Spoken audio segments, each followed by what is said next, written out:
नमस्कार दोस्तों, स्वागत है आप सभी का आपके अपने YouTube channel SK institute Bhopal में। आज हम आपके लिए लेकर आए हैं आयु संबंधित प्रश्न हाल ही में चल रहे MP पुलिस कांस्टेबल के एग्जाम्स में धड़ल्ले से आ रहे हैं। डेली 2 से 3 क्वेश्चंस आते हैं। तो चलिए दोस्तों, हम सीखते हैं आयु संबंधित। जैसे मान लो राम है और श्याम है। मान लिया कि 100 साल पहले राम और श्याम की आयु का अनुपात A/B था। अभी इस पर हम क्वेश्चन कर लेंगे, बाद में एग्जाम्पल्स ले लूँगा 1-2, तो आपको क्वेश्चन से और अच्छे से क्लियर हो जाएगी। थ्योरी है, थोड़ी सी थ्योरी समझना जरूरी है, इंपॉर्टेंट है, देख लीजिए दोस्तों। मान लो 100 साल पहले A और B अनुपात था, A/B था राम और श्याम का, और उसके बाद मान लो Y साल बाद उनका अनुपात C/D हो गया है। ठीक है दोस्तों, इतनी बात समझ में आई। तो हम क्या करते हैं, इसमें क्या फार्मूला क्या होता है कि मोड के अंदर, इसको बहुत ध्यान से समझना दोस्तों, ये मोड ले लिया, मोड के अंदर C-D या D-C भी कर सकते हैं। जो भी बड़ा हो उसमें से छोटे को घटा देंगे मोड के अंदर। इसलिए मैंने मोड लिया क्योंकि जो हम इसमें चिन्ह का ध्यान नहीं रखेंगे घटाने में। उसके बाद अपॉन में आ जाएगा, वो भी मोड के अंदर ही रहेगा, AD BC, मतलब कि A/D, इसका इससे गुणा और इसका इससे गुणा, माइनस BC इंटू में आ जाएगा जो भी साल दिया रहा है। अगर 5 साल पहले खाली एक ही दिया है कि 5 साल पहले ये अनुपात था और आज अनुपात ये है, तो भी हम लेंगे, है ना दोस्तों। इसको हम इन दोनों को हम जोड़ देंगे, हमेशा जोड़ेंगे ही। ठीक है दोस्तों, इंटू हमें जिसकी भी एज चाहिए, ए की एज चाहिए तो ए ले, यहाँ पर ए का मल्टीप्लिकेशन कर देंगे। अगर हमें बी की एज चाहिए तो बी का मल्टीप्लिकेशन हम कर देंगे। मतलब कि राम की एज चाहिए कौन से ईयर की, 1 साल पहले की। और हमेशा दोस्तों इसमें जो ऊपर वाला रेशो रहता है वो वहाँ की एज निकलती है। आपको क्वेश्चन से थोड़ा सा क्लियर हो जाएगा, ये जस्ट थ्योरी है, तो थ्योरी पर्पज से मैं इसको समझाया हूँ ताकि आपको कहानी पता रहे। ये हमारा बेसिक फार्मूला होता है।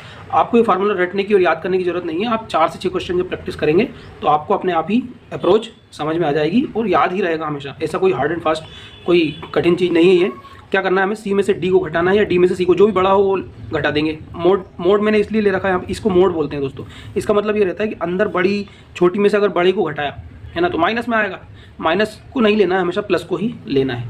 ठीक है, और इधर के जो भी साल हैं लिखते जाओ आप और उनको जोड़ दो, ये मल्टीप्लिकेशन में है।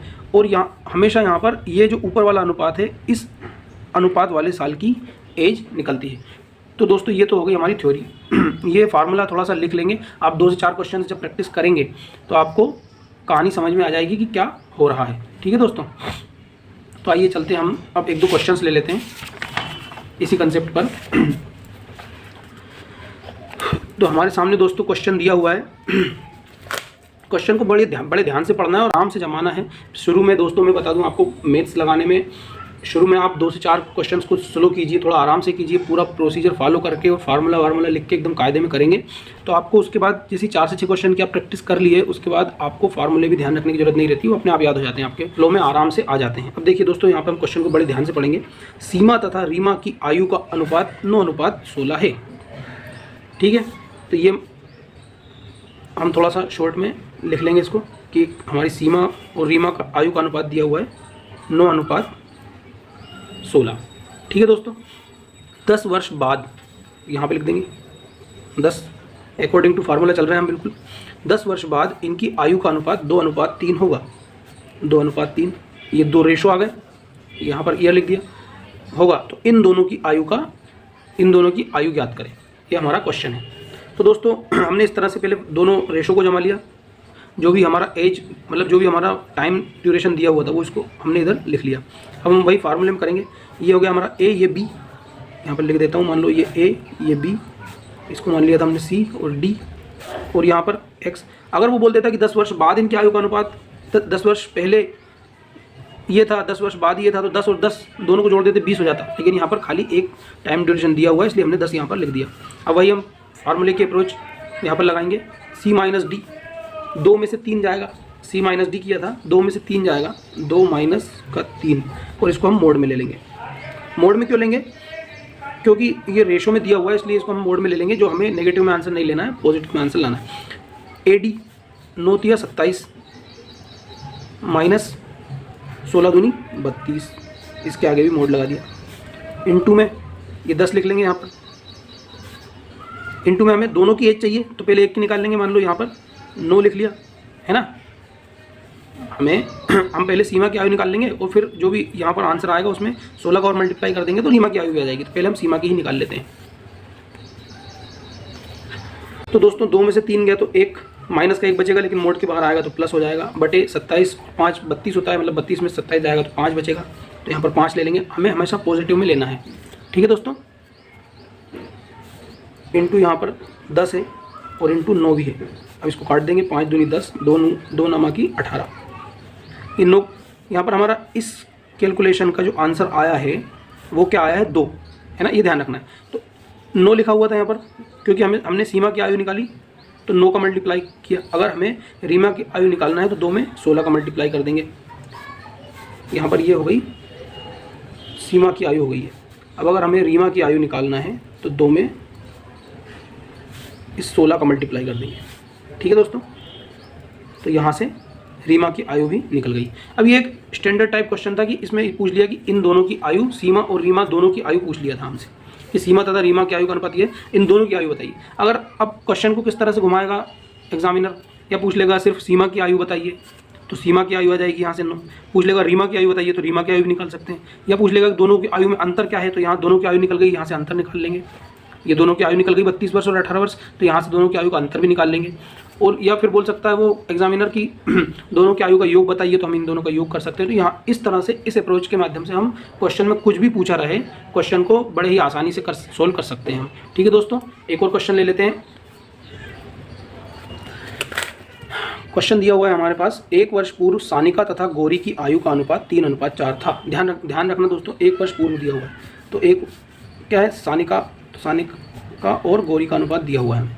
इस तरह से लिख लेंगे, क्या दिया हुआ है 3:4 और 1 वर्ष पूर्व दिया हुआ है, तो ये एक यहाँ पर लिख देंगे। ठीक है, 1 वर्ष बाद, यहाँ पर क्या दिया हुआ है 1 वर्ष बाद, तो वापस से एक यहाँ पर लिखेंगे। इनकी आयु का अनुपात 10:13 हो जाता है, 10:13 हो जाता है। तो पूछा है कि सानिका की वर्तमान आयु ज्ञात कीजिए। किसकी आयु ज्ञात करना है? सानिका की, है ना। ठीक है दोस्तों, तो वही अप्रोच लगाएंगे, C - D, 10 में से 13 गया तो 3। ठीक है, माइनस प्लस का चिन्ह का ध्यान नहीं रखना है, जो भी बड़ा है उसमें छोटे को घटा देना। 13 तिया 39, इसका क्रॉस मल्टीप्लिकेशन करेंगे और अपॉन में हम लिख देंगे। ठीक है, 13 तिया 39 माइनस 10 चुकू 40, और इन दोनों को हमेशा जोड़ना है। जो भी इधर ईयर्स लिखे हैं उनको हमेशा क्या करना है? जोड़ना है। तो 1 और 1 कितना हो जाएगा? 2, और ये हमेशा मल्टीप्लिकेशन में रहेगा। इनटू हमें किसकी आयु निकालनी है? सानिका की, तो यहाँ पर 3 लिख देंगे। अब हमेशा दोस्तों ध्यान रखना, ये इस समय की आयु निकलेगी, 1 वर्ष पहले की आयु। यहाँ पर 1 वर्ष पहले का अनुपात दिया हुआ है, 1 वर्ष बाद का अनुपात दिया है, तो ये जो आयु निकलेगी वो 1 वर्ष पहले की ही निकलेगी हमेशा, है ना। ये बात ध्यान देने योग्य थोड़ी सी है, प्रैक्टिस से वो आ जाएगा। 39 में से 40 गया तो एक माइनस का 1 आएगा, लेकिन माइनस नहीं लेना है, हमेशा 1 ही लेना है। तो 2 × 3/1 × 3, तो 1 का कोई मतलब ही नहीं है। 3 तिया 9 दूनी 18। अब दोस्तों ये सानिका की आयु आ गई है, लेकिन ये कब की आई है? ये रेशो कब का दिया हुआ है? 3:4, 1 वर्ष पहले का। तो वर्तमान आयु, सानिका की वर्तमान आयु पूछा है यहाँ पर, तो वर्तमान आयु क्वेश्चन में पूछा है कि सानिका की वर्तमान आयु ज्ञात कीजिए। तो ये 1 वर्ष पहले अगर 18 वर्ष थी तो सानिका की वर्तमान आयु